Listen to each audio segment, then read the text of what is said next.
A permanent wilting point is considered as the lower limit of available water. सही है गलत?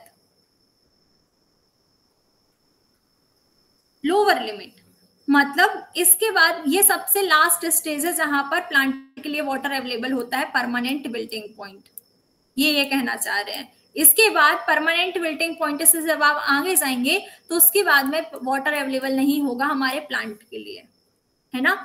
And field capacity is the upper limit for water availability. Upper limit क्यों? क्योंकि field capacity कब आती है? 1/3 बार पे आती है ना। इसके बाद आप जब जाएंगे तो ग्रेविटेशनल वाटर होता है, और ग्रेविटेशनल वाटर जो होता है वो पूरे का पूरा ड्रेन हो जाता है, प्लांट के लिए अवेलेबल नहीं होता है ना। तो जब आप फील्ड कैपेसिटी पर रहते हैं तो उस टाइम पे प्लांट के लिए सबसे ज्यादा वाटर की अवेलेबिलिटी होती है। परमानेंट विल्टिंग पॉइंट पर जब आप रहते हैं, है ना, तो वहां पे वो लास्ट स्टेज होती है, वो सबसे लोअर लिमिट है जहां पर आपके प्लांट के लिए वाटर अवेलेबल है। उसके बाद अगर आप जाएंगे, है ना, तो वाटर की अवेलेबिलिटी कम हो जाती है, मतलब नेग्लिजिबल हो जाती है ऑलमोस्ट, ठीक है ना। तो ये लिखा हुआ है permanent wilting point is considered as lower limit of available water. हाँ बिल्कुल सही है। Saturation is considered as upper limit of available water. आप बताओ सैचुरेशन कंडीशन होती क्या है? सैचुरेशन कंडीशन, हाँ बोलो। ये अल्टीमेट विल्टिंग पॉइंट होता है ना, उसके बाद कोई पानी नहीं दिया जाता है। परमानेंट विल्टिंग तक तो ठीक है मैम, जिसमें माइक्रोबोर्स और मैक्रोबोर्स दोनों वाटर से फुलफिल होता है इसमें। हाँ बिल्कुल, इसे सैचुरेशन कंडीशन बोलते हैं। नूर मैं आपका क्वेश्चन समझी नहीं। परमानेंट, ये जो फर्स्ट स्टेटमेंट है इसका मतलब permanent wilting point is considered as lower limit of available water, तो मतलब इसके बाद तो लोअर लिमिट, तो फिर अल्टीमेट विल्टिंग पॉइंट को क्या बोलेंगे? अल्टीमेट विल्टिंग पॉइंट पे कोई भी वाटर अवेलेबल ही नहीं होता है प्लांट के लिए, सिर्फ परमानेंट विल्टिंग पॉइंट तक ही वाटर अवेलेबल है। इसके बाद जैसा ही आप थोड़ा सा ही आगे जाएंगे, है ना, वहां पे आपको कोई भी पानी अवेलेबल नहीं होता है। इवन हाइग्रोस्कोपिक कोफिशिएंट पे भी कोई भी वाटर अवेलेबल नहीं होता है। इसीलिए इसे सबसे लोअर लिमिट कहा गया है कि हाँ यही एक लिमिट है जहां तक आप पानी प्लांट को मिल सकता है। इसके आगे आप जैसे ही मूव करेंगे वैसे ही आपको पानी नहीं मिलेगा। समझे आप? Yes ma'am. मैम एक बार अल्टीमेट विल्टिंग पॉइंट को एक्सप्लेन करना। हाँ बिल्कुल कर देंगे। देखो अल्टीमेट विल्टिंग पॉइंट का मतलब क्या होता है कि यहाँ पे पानी की इतनी ज्यादा कमी आ चुकी है कि हमारा प्लांट जो है वो विल्ट हो गया है, मतलब मुरझा गया है, और साथ ही साथ में वो डाई भी हो गया है ना, मतलब पूरी तरीके से वो खत्म, है ना, उसका काम पूरी तरीके से खत्म हो गया है ना। अब आप उसमें वाटर ऐड भी कर रहे हैं, मान लो आप इरिगेशन कर रहे हैं, मान लो आपने पॉट में लगाया है तो आप जाके खुद से एडिशनली वाटर सप्लाई कर रहे हैं, तो वाटर सप्लाई करने के बाद भी आपका जो प्लांट है वो रिकवर नहीं होगा। यहाँ पे कोई भी रिकवरी के चांसेस नहीं है ना। अगर जैसे हम मान लो ह्यूमन बीइंग में कंसीडर करते हैं, है ना, क्या होता है जब हम धूप में, हमने सफिशिएंट पानी पी के रखा हुआ है और हम बहुत तेज धूप है, और धूप में दौड़ते दौड़ते हम कहीं जाते हैं, आपने देखा हम हपरने लगते हैं बहुत ज्यादा, लेकिन जैसे ही हम छाव में खड़े होते हैं हम एकदम नॉर्मल हो जाते हैं, हम ठीक हो जाते हैं, है ना। हमें किसी और चीज की जरूरत नहीं होती, हमें किसी भी हेल्प की जरूरत नहीं होती। इसे हम बोलते हैं temporary wilting point. Permanent wilting point, हाँ परमानेंट विल्टिंग पॉइंट पे रिकवर मतलब होने के चांसेस होते हैं? हाँ रिकवर होने के चांसेस होते हैं, है ना। परमानेंट विल्टिंग पॉइंट को हम इस तरीके से समझ तो सकते हैं, मैम फिर इसे लोअर लिमिट क्यों बोल रहे हैं? इसे वाटर अवेलेबिलिटी की लोअर लिमिट बोल रहे हैं। मतलब इसके बाद अगर आप जाएंगे ना तो आपको कोई भी पानी जो है वो अवेलेबल नहीं होगा आपके प्लांट के लिए। इसके बाद जो है, मैंने आप लोग को एक दिन और समझाया था, एक दिन समझाया था कि जो वाटर होते हैं, प्लांट कैसे वाटर अपटेक करते हैं, कि जैसे हमने बताया था एक रोप वाले जो प्ले होता है ना, उसका एग्जांपल बताया था कि यहाँ पे जितने लोग मिल करके इस रस्सी को खींच रहे हैं, अगर इनको अपने साइड लाना है तो इतनी ही दम से इन लोगों को भी दम लगानी पड़ेगी, उतनी ही ताकत से इस रस्सी को खींचना पड़ेगा। वैसे ही प्लांट के अंदर होता है, कि जब 15 बार पोटेंशियल पे प्लांट वाटर पहुंचता है, सॉइल वाटर पहुंचता है, तो प्लांट सिर्फ अब उसके अंदर इतना पोटेंशियल होता है कि वो 15 बार तक ही अपना फोर्स अप्लाई कर सकता है वाटर को लेने के लिए सॉइल से, है ना। उसके बाद में उसकी इतनी बिल्कुल भी एनर्जी नहीं है कि वो 16 बार पे जाए, है ना, मतलब 16 बार पोटेंशियल को अप्लाई करे सॉइल से वाटर लेने के लिए। तो एक ऐसा पॉइंट है ये 15 बार, जिसके बाद प्लांट ये कह देता है कि नहीं भैया, अब हमारी शक्ति नहीं है एनर्जी खर्च करने की, है ना। इसके बाद अगर आपके पास से पानी मतलब इतना टाइटली इतना कम हो जाता है कि प्लांट कह देता नहीं, अब मैं अपनी एनर्जी को खर्च नहीं कर सकता आपसे पानी लेने के लिए, है ना। क्योंकि अगर इससे ज्यादा प्लांट अपनी एनर्जी को लगाएगा पानी को खींचने के लिए, तो उसके अंदर जो है एनर्जी है, जो वाटर उसके अंदर रिटर्न है, वो भी क्या हो जाएगा, कम होते जाएगा, और प्लांट वैसे भी मर जाएगा। इसीलिए 15 बार तक, जैसे आप हैं, आप 1 किलोमीटर चल सकती हैं, 2 किलोमीटर चल सकती हैं, 3 किलोमीटर चल सकती हैं, बस। आप 4 किलोमीटर पैदल नहीं जाएंगी ना, 5 किलोमीटर पैदल नहीं जाएंगी ना। वैसे ही प्लांट के लिए प्लांट एक लिमिट तक ही वाटर को, एक लिमिट है ना, जिसे हम परमानेंट विल्टिंग पॉइंट बोलते हैं, यहीं तक वो अपनी एनर्जी को स्पेंड करते हैं वाटर को अपटेक करने के लिए। इसके बाद वो अपनी एनर्जी को स्पेंड नहीं करते हैं, क्योंकि उनके पास में इतनी एनर्जी होती ही नहीं है।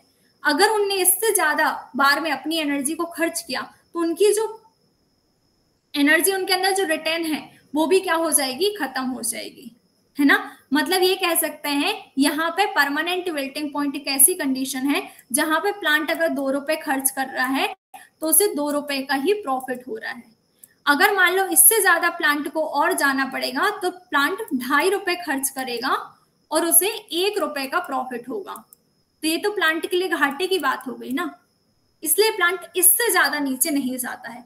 इसीलिए परमानेंट विल्टिंग पॉइंट को लोअर लिमिट कहा जाता है, जबकि फील्ड कैपेसिटी को अपर लिमिट कहा जाता है।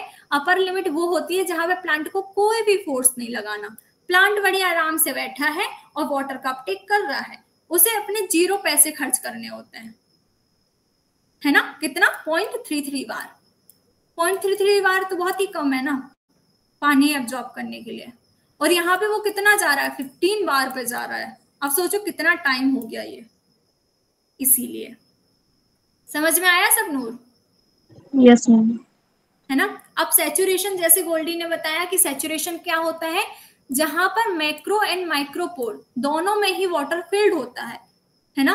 अच्छा ये बताओ कि ये जो मैक्रो एंड माइक्रोपोर जब दोनों ही वाटर से फिल्ड है, यहाँ पे तो सफिशिएंट अमाउंट ऑफ वाटर है ना, तो प्लांट इसे अपटेक क्यों नहीं कर रहे हैं? इसे अपर लिमिट हमने क्यों नहीं कंसीडर किया? हमने इसीलिए इसे अपर लिमिट इसीलिए इसे कंसीडर नहीं किया अपर लिमिट, क्योंकि यहाँ पे क्या हो जाता है, एनारोबिक कंडीशन डेवलप हो जाती है। अगर एनारोबिक कंडीशन डेवलप हो जाएगी, हमारे प्लांट के लिए ऑक्सीजन नहीं रहेगी, प्लांट रूट्स के लिए, है ना, तो ऑब्वियसली जो प्लांट है वो डाई हो जाएगा। तो हम क्या करेंगे इतना ज्यादा पानी लेकर के, जिससे प्लांट हमारा गल गया, है ना, जिससे प्लांट हमारा, उनको रेस्पिरेशन के लिए, प्लांट रूट को रेस्पिरेशन के लिए ऑक्सीजन ही नहीं मिली, प्लांट हमारा सर्वाइव ही नहीं कर पाया, है ना। इसलिए हम इसे क्या करते हैं, सैचुरेशन को अपर लिमिट कंसीडर नहीं करते, बल्कि फील्ड कैपेसिटी को हम अपर लिमिट कंसीडर करते हैं, क्योंकि फील्ड कैपेसिटी एक आइडियल कंडीशन होती है। क्यों आइडियल कंडीशन होती है? क्योंकि इसमें जो टोटल पोरोसिटी होती है उसके 50% में वाटर होता है और 50% में एयर होती है ना। तो प्लांट को वाटर भी मिल रहा है फोटोसिंथेसिस के लिए और ऑक्सीजन भी मिल रही है रेस्पिरेशन के लिए, मतलब फोटोसिंथेसिस भी हो रही है और रेस्पिरेशन भी हो रही है, ठीक है। अंडरस्टैंड? Excuse me ma'am. हाँ मैम मुझे पूछना था, जो क्वेश्चन है global precipitation received by India वाला, उसका आंसर क्या है? 4% है? हाँ, उसका आंसर 4% है। मैम मैंने 4% किया था, पर वो गलत किया हुआ है। अच्छा, हो सकता है उसमें इनकरेक्ट टिक हो गया होगा, है ना। कभी कभी हमसे भी ऐसा होता है ना, क्वेश्चन करते करते ऊपर नीचे करते करते ना फॉर्मेट में हो जाता है ना। बस आप लोग इसको 4%, हाँ 4% ही है ना? हाँ, इसका आंसर 4% ही है। इसीलिए हम यहाँ पे भी डिस्कस कर रहे हैं, इनकेस अगर हम जब प्रिंट कर रहे हैं ना उसको, मतलब जब कॉपी पेस्ट कर रहे हैं उसको, अगर कहीं गलती हो जाती है ना, तो यहाँ पे आपके सॉल्व हो जाएगी, जो भी डाउट है वो भी सॉल्व हो जाएंगे और जो भी मिस्टेक्स हैं वो भी सॉल्व हो जाएंगी। ठीक है, चलो अब ये फिजिकल क्लासिफिकेशन सॉइल वाटर का किसने दिया था, बताओ, बताया था फिजिकल क्लासिफिकेशन किसने दिया था? ब्रिग्स ने दिया था। Water held in capillary water by force of, क्या आएगा आंसर?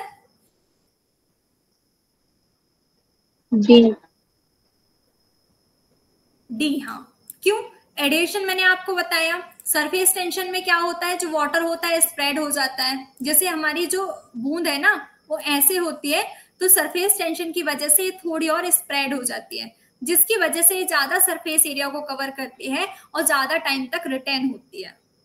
ठीक है ना, इसलिए वहां पे सरफेस टेंशन भी वर्क करता है। पर कई कई जगह पे सरफेस टेंशन और एडिशन को मेंशन किया गया है, कई कई जगह पे surface tension and capillary water को कैपिलरी फोर्स को मेंशन किया गया है ना।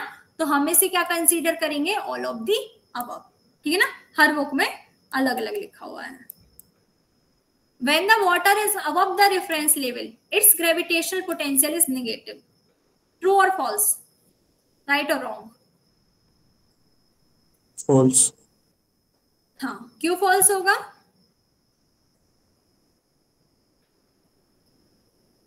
बिकॉज में पोटेंशियल तो पॉजिटिव होगा ना। हाँ, क्यों होगा पोटेंशियल पॉजिटिव? वही मैं पूछ रही हूँ, gravitational potential because positive ma'am क्यों होगा? वो हाँ, जो वाटर है वो जो नीचे जाएगा वो ग्रेविटेशनल फोर्स के रीजन से जाएगा मैम, ना कि कोई एनर्जी लगानी पड़ेगी। Very good. हमें कोई भी एनर्जी स्पेंड नहीं करनी है। यहाँ पे हमारी मान लीजिए रूट्स हैं, यहाँ पे हमारी मान लीजिए रूट्स हैं और यहाँ पे वाटर लगा भरा हुआ है ना, ग्राउंड वाटर भरा हुआ है। हमारा वाटर बढ़िया ग्रेविटी के फोर्स से नीचे जाके हमारी रूट के पास में आ जाएगा।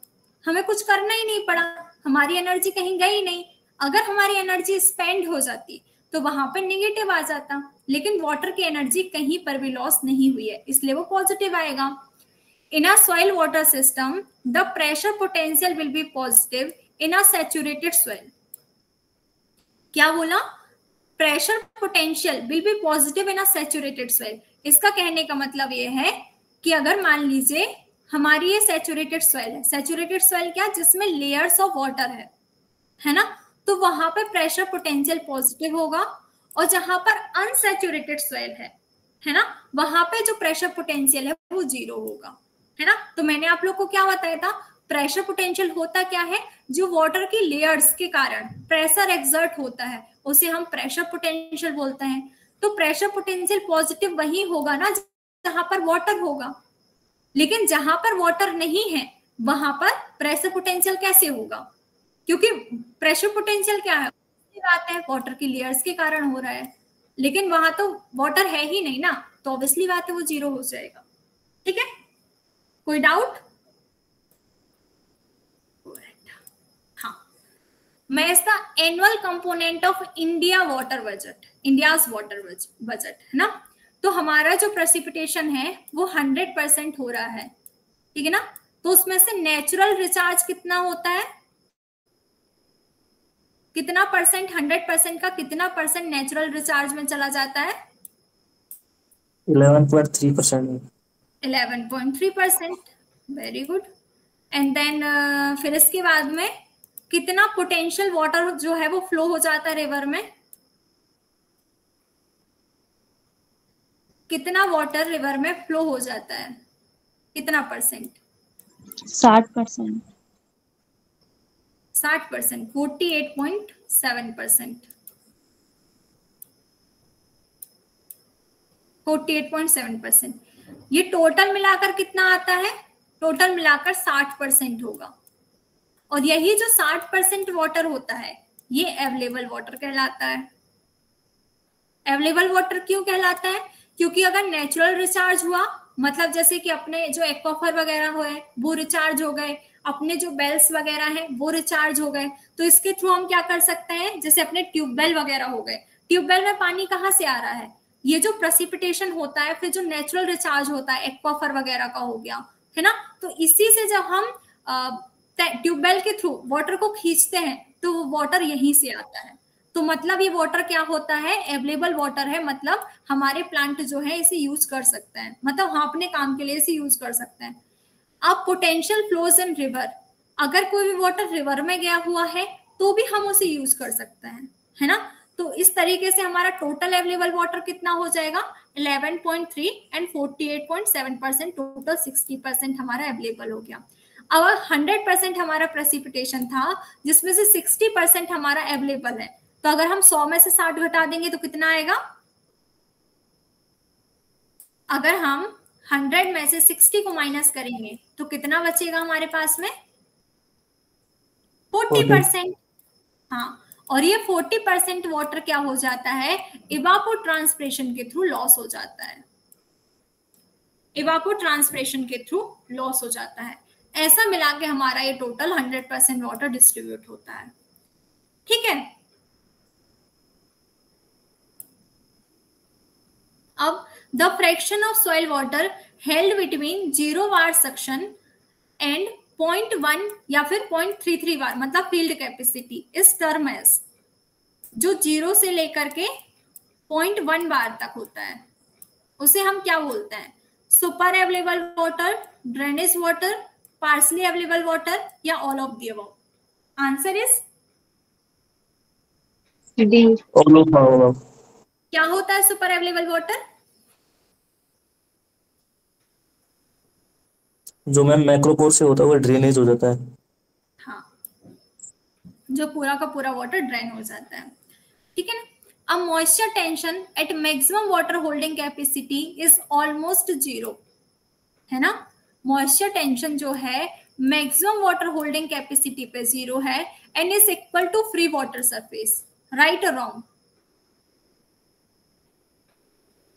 मैक्सिमम वाटर, राइट ना, मैक्सिमम वाटर होल्डिंग कैपेसिटी क्या होती है, सैचुरेशन परसेंटेज, मतलब सैचुरेशन कंडीशन, जहां पे हमारे मैक्रो एंड माइक्रोपोर दोनों ही वाटर से भरे हुए होते हैं। जब हमारे मैक्रो एंड माइक्रोपोर दोनों ही वाटर से भरे हुए होंगे तो वहां पे कोई भी मॉइस्चर के लिए टेंशन क्यों क्रिएट होगा, होगा क्या, जब आपके पास में सफिशिएंट अमाउंट ऑफ मनी है ना। मान लो आपका खर्चा है 5,000, आपके पापा ने भेज दिया 10,000, आपको पैसे की टेंशन होगी क्या, बिल्कुल भी नहीं होगी। Is equal to free water surface, वहां पे जो वाटर होगा वो एकदम फ्री वाटर सरफेस की तरह होगा। फ्री वाटर सरफेस मतलब वो मूव करता रहेगा, ठीक है ना। वहां पे कोई भी जो फोर्स है ना, कोई भी फोर्स वहां पे नहीं लगेगा एक्सेप्ट ग्रेविटेशनल फोर्स, ठीक है। Soil water content at field capacity can move in any direction, but always in the direction of decreasing tension. Is it right? Water जो होता है वो डिक्रीजिंग टेंशन की ओर मूव करता है। इनका कहने का मतलब है कि -15 बार से, एक एग्जांपल के लिए, -15 बार से -13 बार की ओर मूव करेगा, ठीक है ना। मतलब जहां पे टेंशन कम हो रही होगी, टेंशन कम हो रही होगी, मतलब हायर लोअर पोटेंशियल से हायर पोटेंशियल की ओर मूव करेगा, इनका कहने का मतलब है। डिक्रीजिंग टेंशन मतलब फॉल्स है, क्यों, क्योंकि वाटर हमेशा कहाँ मूव करता है, जहां पर टेंशन बढ़ रही होती है ना, जहां का पोटेंशियल कम हो रहा होता है ना, रिलेटिवली, तो वहां पे वाटर मूव करता है, ठीक है। और ये सेम क्वेश्चन रिपीट हो गया था, नहीं सेम नहीं था, मुझे लगा सेम हो गया है।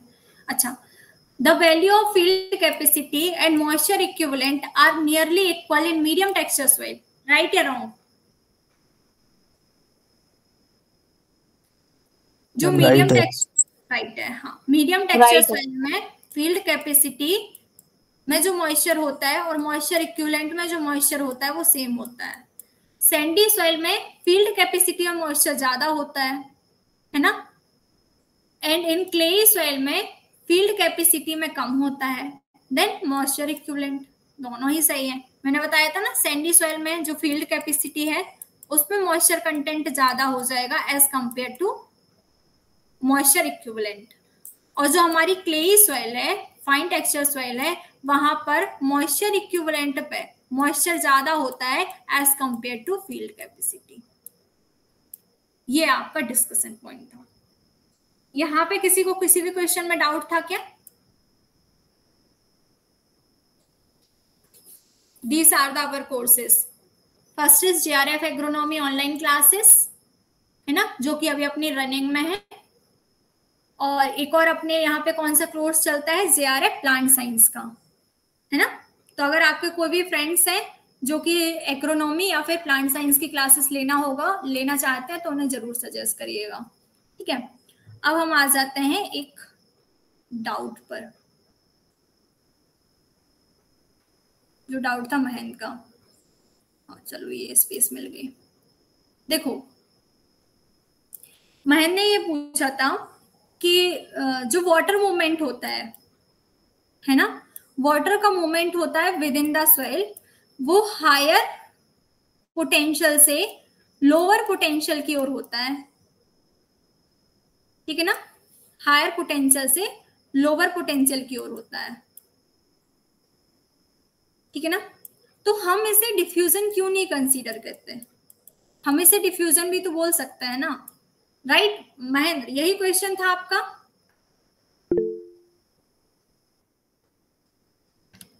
Yes ma'am. है ना। तो मैं आपको बताती हूँ, देखो जब वाटर का मूवमेंट हो रहा है तो हम यहाँ पे क्या बात कर रहे हैं कि हायर पोटेंशियल से लोअर पोटेंशियल की ओर जा रहा है विद इन द सॉइल। लेकिन हम यहाँ पे किसकी बात कर रहे हैं? वाटर की। सिर्फ और सिर्फ हम यहाँ पे वाटर की बात कर रहे हैं, मतलब हम यहाँ पे सॉल्वेंट की बात कर रहे हैं, ठीक है ना। प्योरली हम वाटर की बात कर रहे हैं। लेकिन जब हम डिफ्यूजन की बात करते हैं तो यहाँ पे भी जो मूवमेंट होता है वो हायर पोटेंशियल से लोअर पोटेंशियल की ओर होता है ना।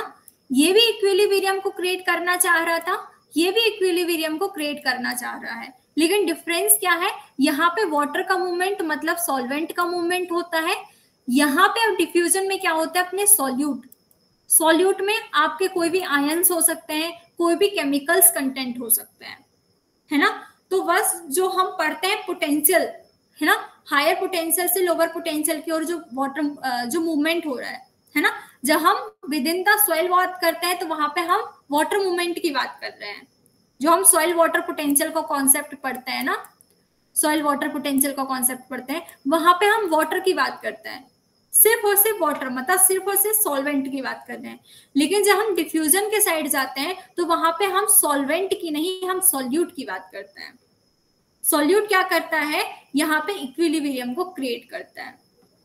These are the basic difference, कि जब हम यहाँ पे जाएंगे सॉल्वेंट आएगा, जब हम यहाँ पे जाएंगे सॉल्यूट आएगा, ठीक है ना।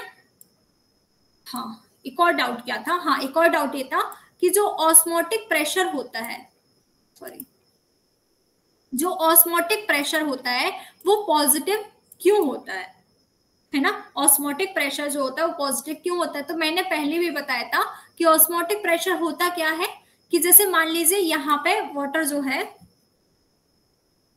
यहाँ पे जो वाटर है और यहाँ पे जो वाटर है, तो ये दोनों वाटर क्या करेंगे? एक दूसरे के बीच में इक्विलिब्रियम को क्रिएट करेंगे। लेकिन मान लीजिए हमें इक्विलिब्रियम क्रिएट नहीं करवाना है तो हम यहाँ पे एक्सटर्नल प्रेशर को अप्लाई करते हैं, ठीक है ना। तो एक्सटर्नल प्रेशर कौन अप्लाई कर रहा है? ये जो हम प्रेशर या ये जो हम फोर्स एक्सर्ट कर रहे हैं, ये फोर्स कौन एक्सर्ट कर रहा है? हम कर रहे हैं, ठीक है ना। लेकिन ये लग कहाँ रहा है? हमने मान लो किसी को धक्का मारा तो धक्का हमने मारा, है ना, हमारी एनर्जी लॉस हुई। लेकिन धक्का किसे लगा? सिस्टम को लगा। तो हमारा जो फोर्स था वो किसके पास में गया? सिस्टम के पास में गया। जो हमने प्रेशर, खुद की एनर्जी को स्पेंड करके जो हमने प्रेशर, जो हमने फोर्स अप्लाइड किया, वो फोर्स जाके कहाँ, या वो एनर्जी जाके कहाँ स्टोर हो गई? इस सिस्टम में जाके स्टोर हो गई। इस सिस्टम में स्टोर होने की वजह से इसका जो ऑस्मोटिक प्रेशर होता है उसकी वैल्यू पॉजिटिव होती है, क्योंकि सिस्टम में तो एनर्जी स्टोर हो रही है ना। और जब कहीं पे भी एनर्जी स्टोर होगी मतलब वो उतना ज्यादा काम कर सकता है ना। Capacity of doing work is called energy, है ना। और यहाँ पे उसी एनर्जी को हम क्या बोलते हैं? पोटेंशियल बोलते हैं, है ना। तो यहाँ पे क्या हो रहा है? इस वाले सिस्टम का पोटेंशियल इंक्रीज हो रहा है, जबकि हमारा खुद का पोटेंशियल कम हो रहा है। अगर हम अपने खुद के पोटेंशियल की बात करेंगे तो वो निगेटिव होगा। लेकिन हम यहाँ पे अपनी बात नहीं करते, यहाँ पे हम किसकी बात करते हैं? प्रेशर की, सॉइल की बात करते हैं, सिस्टम की बात करते हैं। तो सिस्टम में क्या होता है, पॉजिटिव होता है। अब दूसरा क्वेश्चन ये है कि ऑस्मोटिक प्रेशर और ऑस्मोटिक सक्शन में क्या डिफरेंस होता है ना। देखो आप लोग ने एटमॉस्फेरिक प्रेशर सुना है, हाँ या ना? Yes ma'am. आप लोग ने सॉइल सक्शन सुना है? सॉइल सक्शन मैं से पूछ रही हूँ, ये वर्ड सुने हुए हैं या नहीं? सॉइल सक्शन सुना हुआ है? नाम सॉइल सक्शन बोलते हैं ना, कभी पढ़ा होगा नाम ऐसे जस्ट रीड करते हुए। लेकिन क्या कभी आपने सॉइल प्रेशर सुना है या कभी आपने एटमॉस्फेरिक सक्शन सुना हुआ है? नहीं। उसका रीजन होता है, देखो suction and pressure, pressure and suction are same term, but इनमें डिफरेंस क्या है? दोनों की वैल्यू पॉजिटिव होगी, इसकी भी वैल्यू पॉजिटिव होगी, इसकी भी वैल्यू पॉजिटिव होगी, पर इन दोनों में डिफरेंस क्या है? जब एटमॉस्फेयर में लगता है, मतलब ये रेफरेंस लेवल है, जब इस रेफरेंस लेवल के अब बात होती है, ठीक है ना, जब इस रेफरेंस लेवल के अब बात होती है, मतलब जब इस रेफरेंस लेवल के ऊपर कोई एक्सटर्नल प्रेशर अप्लाइड हो रहा है तो उसे हम सक्शन बोलते हैं, ठीक है, सॉरी प्रेशर बोलते हैं। लेकिन जब इसके अंदर सॉइल के अंदर कोई भी प्रेशर अप्लाइड हो रहा है, ठीक है ना, कोई भी प्रेशर अप्लाइड हो रहा है, कोई भी एक्सटर्नल फोर्स अप्लाइड हो रहा है, तो उसे हम सक्शन बोलते हैं। क्यों सक्शन बोलते हैं? क्योंकि यहाँ पे रेफरेंस लेवल की बात होती है। अगर कोई भी चीज एटमॉस्फेयर पे हो रही है ना, इस रेफरेंस लेवल से ऊपर हो रही है तो वो पॉजिटिव होगी, अगर इस रेफरेंस लेवल के नीचे हो रही है तो वो पॉजिटिव होगी, लेकिन वो सक्शन होगा, वो प्रेशर नहीं होगा। इसलिए हमेशा सॉइल सक्शन और एटमॉस्फेरिक प्रेशर की बात की जाती है, जबकि दोनों सेम चीजें हैं, सेम, दोनों के पॉजिटिव साइन है, दोनों के सेम मीन है, बस डिफरेंस टर्मिनोलॉजी का है, और टर्मिनोलॉजी रेफरेंस लेवल के ऊपर और नीचे होने का अलग हो जाती है। ये सारी चीजें क्लियर हो गई, ठीक है। अब आगे कंटिन्यू करें या फिर आज की क्लास को लेते नहीं?